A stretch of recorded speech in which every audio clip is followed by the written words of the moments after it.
कुलदीप यादव जिन्होंने पंजा खोला है वेस्टइंडीज के खिलाफ पहली इनिंग्स में 5 इंपॉर्टेंट विकेट्स कुलदीप यादव ने चटकाए हैं। और बहुत सारी बातें कुलदीप यादव के इर्द गिर्द होती हुई आपने देखी होंगी, सुनी होंगी कि कुलदीप यादव को मौका नहीं मिल रहा है। वेस्टइंडीज के खिलाफ उन्हें मौका मिला, जब इंग्लैंड गए थे 5 टेस्ट मैचेस में उनको एक भी मैच में खेलने का मौका नहीं मिला था। लेकिन यहाँ पर जब आते हैं अपनी क्लास का, अपने उस बेहतरीन प्रदर्शन का यहाँ पर एक परिचय कुलदीप यादव ने दिया है और पंजा यहाँ पर उन्होंने खोला है। अगर मैं बात करूं उनके आंकड़ों की, सबसे पहले तो उन्होंने 5 विकेट चटकाए हैं, 26.5 ओवर की उन्होंने गेंदबाजी की है, जिसमें उन्होंने 82 रन दिए हैं कुल और 5 विकेट कुलदीप यादव ने हासिल किए हैं।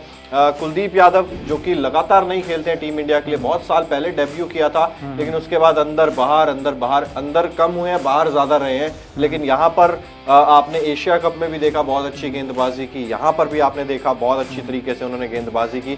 किस तरीके से देखते हो यार कुलदीप यादव के इस पंजे को? नहीं, बहुत ज़बरदस्त बॉलिंग की है। और चिराग, एक चीज़ और बड़ी इंपॉर्टेंट थी क्योंकि हम बाकी गेंदबाजों को देखते थे थोड़ा सा सहज महसूस करते थे, जैसे सुंदर के खिलाफ या जडेजा के। कुलदीप यादव को तो मतलब आप स्वीप मारने जा रहे थे और ऐसा लगता था इस गेंद पे विकेट, अभी इस गेंद पे विकेट। और टॉप के 3 बैट्समैनों को उन्होंने आउट किया है 5 में से।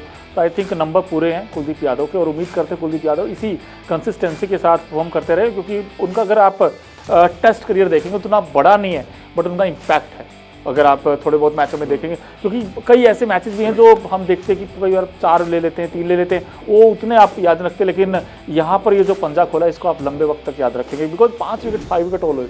ये 5 विकेट वैसा ही है जैसे कोई बैट्समैन शतक बनाता है, जो आप सेंचुरी याद रखी वो इंपॉर्टेंट होता है। लेकिन वो जो सवाल आपने एक बार पहले भी पूछा था उसको एक बार फिर से रिपीट करना यहाँ जरूरी है कि क्या कुलदीप यादव की इससे जगह पक्की हो गई है टेस्ट टीम में एटलीस्ट? तो मैं एक बार फिर से वही बताना चाहता हूँ कि ओवरसीज में जब आप जाओगे तो आप जडेजा को खिलाते हो, एकमात्र स्पिनर आप ऑलराउंडर के रूप में। खुद ही सवाल कर लिया, खुद ही जवाब क्या बात है। मैंने कहा चलो खुद ही सवाल पूछ लेते हैं, खुद ही जवाब दे देते हैं, क्योंकि ये चीज बहुत इंपॉर्टेंट हो जाती है। लेकिन जब इंडिया में खेलेंगे, क्योंकि अश्विन रिटायर हो चुके हैं, जडेजा भी अब ज्यादा समय ऐसा नहीं लग रहा है कि टेस्ट क्रिकेट वो खेलते हुए नजर आएंगे, हो सकता है 1-2 साल आगे वो खेलते हुए नजर आएंगे। मैं सिर्फ ये पूछ रहा हूँ कि अश्विन चले गए, ठीक है, उन्होंने रिटायरमेंट ले लिया अपना। अश्विन का एक खौफ होता था कि कहते थे अश्विन है, उनके नाम में ही विन था, लोगों को लगता था भाई अश्विन जाएगा और उनके सामने हम नहीं खेल पाएंगे। क्या धीरे धीरे अब कुलदीप यादव ने इतना अच्छा काम कर लिया है अपनी गेंदबाजी पर कि क्या अब कुलदीप यादव एक बेस्ट स्पिनर कह सकते हैं आप? एक थोड़ा खौफ होने लग गया। हाँ बिल्कुल, अगर आप प्रॉपर स्पिनर, वही चीज मैं इंडिया में खासकर मैं कह रहा हूँ, इंडिया में बिल्कुल, इंडिया में नो डाउट कुलदीप यादव इस समय सबसे शानदार स्पिनर के रूप में आपके सामने आ रहे हैं। बट वही, अगर आप